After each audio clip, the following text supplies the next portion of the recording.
Salut à tous, c'est un réel plaisir de se revoir aujourd'hui pour une nouvelle vidéo sur le décryptage de crypto-monnaies. J'espère que vous allez bien les amis et j'espère que les fêtes se préparent super bien de votre côté. Alors les amis, on a remarqué que les crypto-monnaies, malgré en fait le dip qui est en train de s'accentuer actuellement, si les crypto-monnaies sont en train de subir une adoption massive.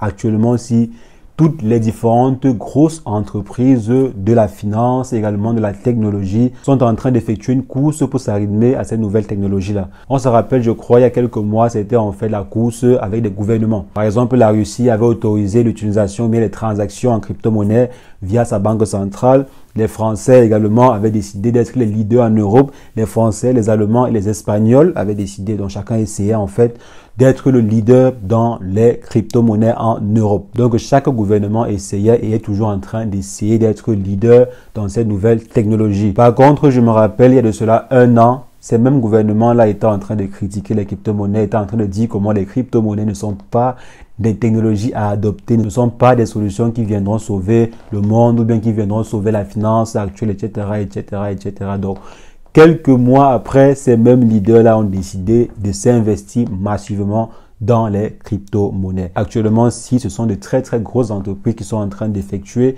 cette course également à la technologie de blockchain et aux crypto-monnaies.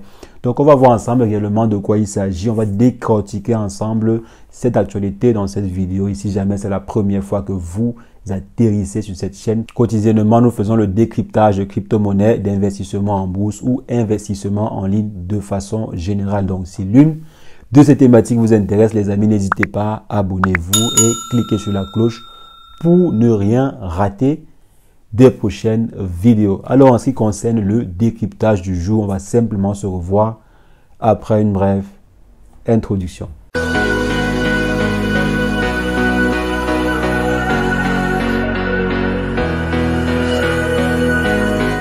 Alors les amis, comme je disais, il est quand même assez surprenant de voir comment les différents gouvernements et les entreprises sont en train de courir après la blockchain, après les crypto-monnaies aujourd'hui. Mais c'était en fait tout à fait prévisible pour les différents crypto-adeptes comme nous. On savait très bien le potentiel qu'il y a derrière la technologie en question, les différentes solutions qu'apportait la technologie de blockchain et également les crypto-monnaies. Personnellement, je savais qu'il devait y avoir une adoption massive de ces différentes technologies-là.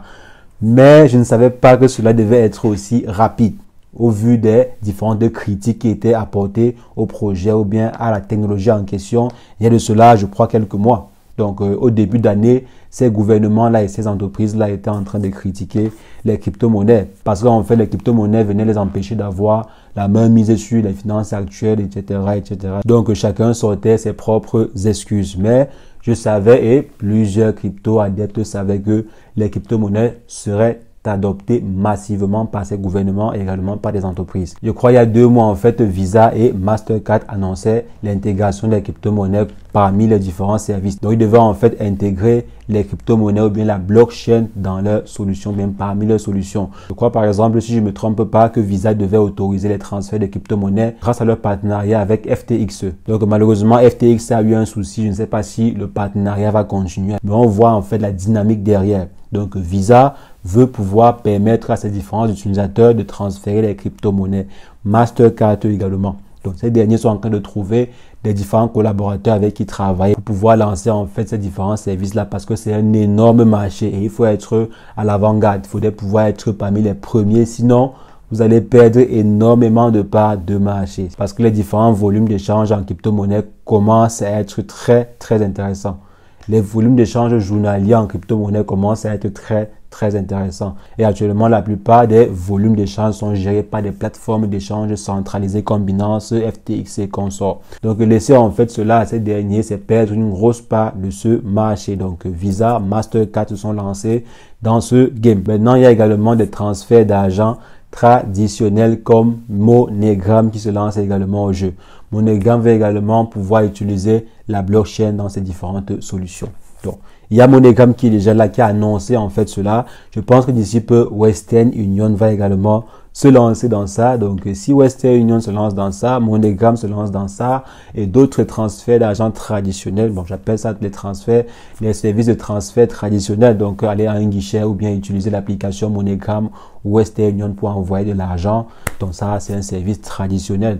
Donc, maintenant, il serait également peut-être d'ici peu possible de pouvoir transférer des crypto-monnaies à une tierce personne qui est située par exemple, je ne sais pas dans quel pays du sud ou bien dans quel autre pays.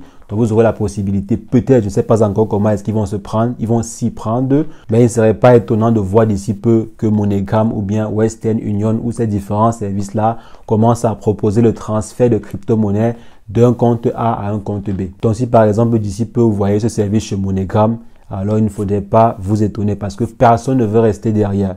Personne ne veut laisser passer cette grosse part de marché. Et je vous avais en fait expliqué que lorsque les gouvernements, lorsqu'on a par exemple une solution pareille, lorsque les gouvernements adoptent des solutions pareilles ou bien décident en fait de régulariser ou bien de réglementer des solutions pareilles, alors ça favorise les différents privés à se lancer également dessus de façon officielle. Parce qu'on sait très bien qu'il y avait plusieurs entreprises qui s'étaient en fait lancées dans les crypto-monnaies, mais pas de façon officielle parce que la réglementation n'était pas encore assez établie.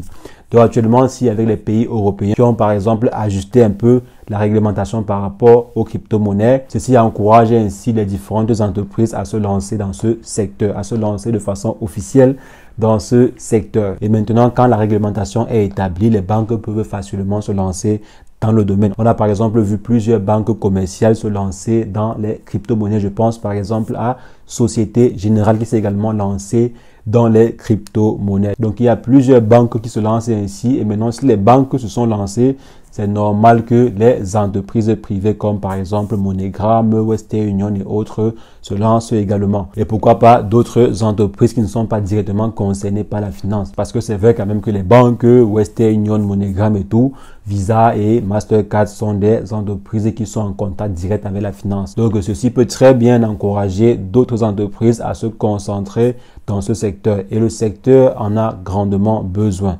Le secteur a besoin de se développer. Et pour se développer, le secteur a besoin de toutes les mains et les financements disponibles. Donc, il faudrait qu'on investisse réellement massivement dans les solutions de blockchain, dans les crypto-monnaies pour pouvoir réellement développer le secteur. Donc, les amis, d'ici peu, peut-être avec votre compte MoneyGram, vous aurez la possibilité de pouvoir transférer les crypto-monnaies. Ça veut par exemple dire que vous aurez la possibilité peut-être de transférer les crypto-monnaies, avoir par exemple des crypto-monnaies et transférer cela à une personne qui est située dans un pays du sud comme par exemple la Tanzanie.